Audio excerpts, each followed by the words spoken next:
Breaking news. Welcome to today's headlines.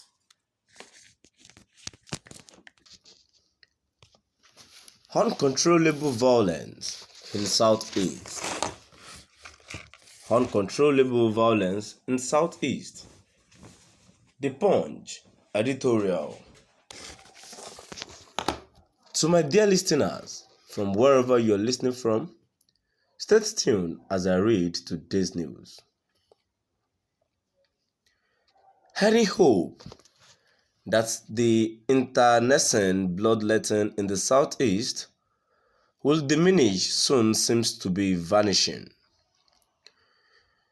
Brazenly, sophisticatedly armed non-state actors, whose real identity is still a subject of debate, attack citizens and security agents and formations frequently in the region. On January 14, such violence reared its head again in Imo State. The raiders invaded the NBD Divisional Police Headquarters, killed an inspector and injured another officer. This situation is very terrifying for the resident, the region's economy, and society at large. Several incidents in the first weeks of 2022 depict the unfolding tragedy. A week before the NBD attack, gunmen stormed the Dēāth South local government area police headquarters in Dike-Nafai, Imo.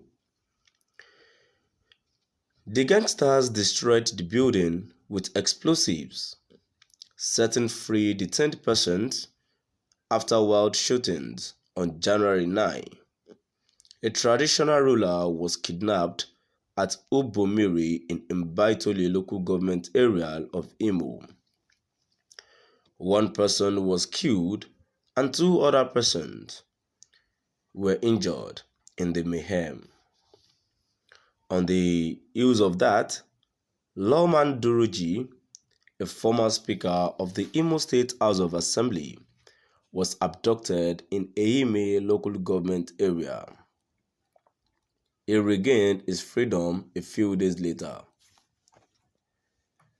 Others were not so lucky, with large-scale arson by some elements enforcing the sit-at-home order leveled by the indigenous people of Biafra.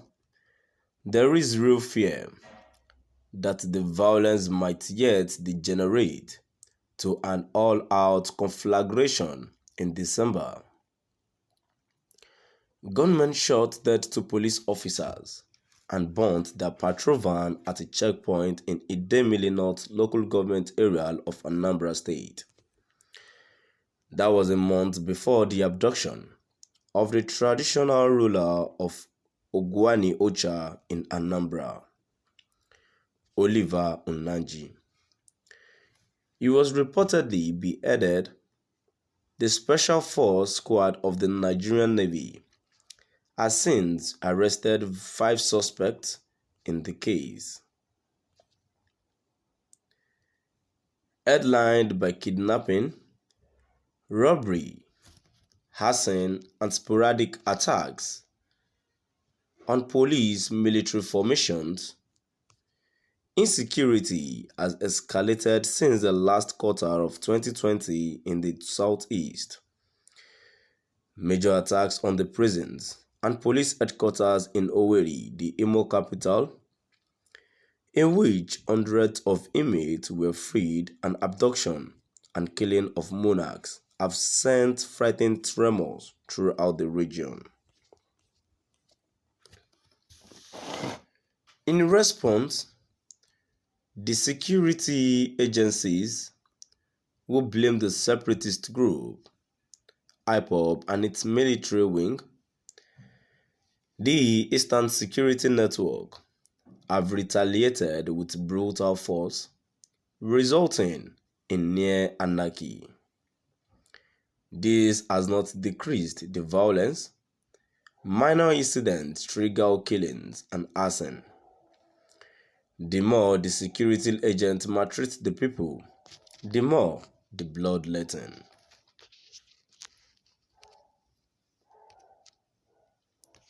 In all, the police say 21 officers were killed in Imo between June and August 2021.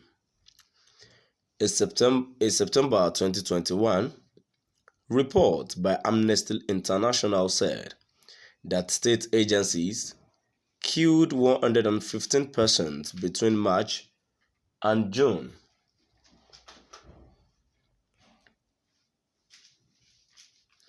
Some of them innocent rather than serve as a solution. Extrajudicial killings have complicated security issues. The killings are undefined. They affect the masses, the influential and even monarchs in Enugu State. Stanley Nnaji, a retired Enugu State court judge, was brutally murdered in May 2021. In July, Ifeanyi Okeke, an auto magnate, was slaughtered. Okeke's killing was followed by that of Samuel Ndubuisi, a professor and the executive director of the Scientific Equipment Development Institute, who was gunned down on the Enugu-Port Harcourt Expressway. The callous killing of Chike Akonyili in September without provocation is a sign of the wanton destruction the violence has wrought in Igbo land. It is comparable to the murder of two monarchs in the Njaba local government area of Imo State last October.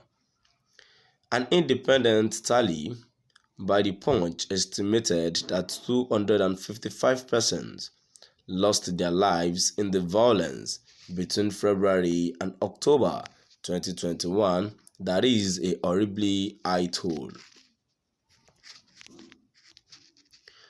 Efforts by the political leaders, including the 5 state governors in the region, to stem the bloody tide have not succeeded.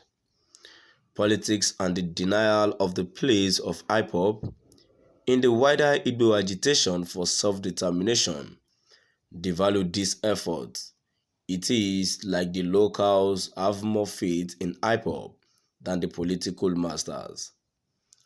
One effect of this is to render the regional security outfit, Ebube Agu, toothless. It needs coordination, funding and equipping to breathe new life into the region's security.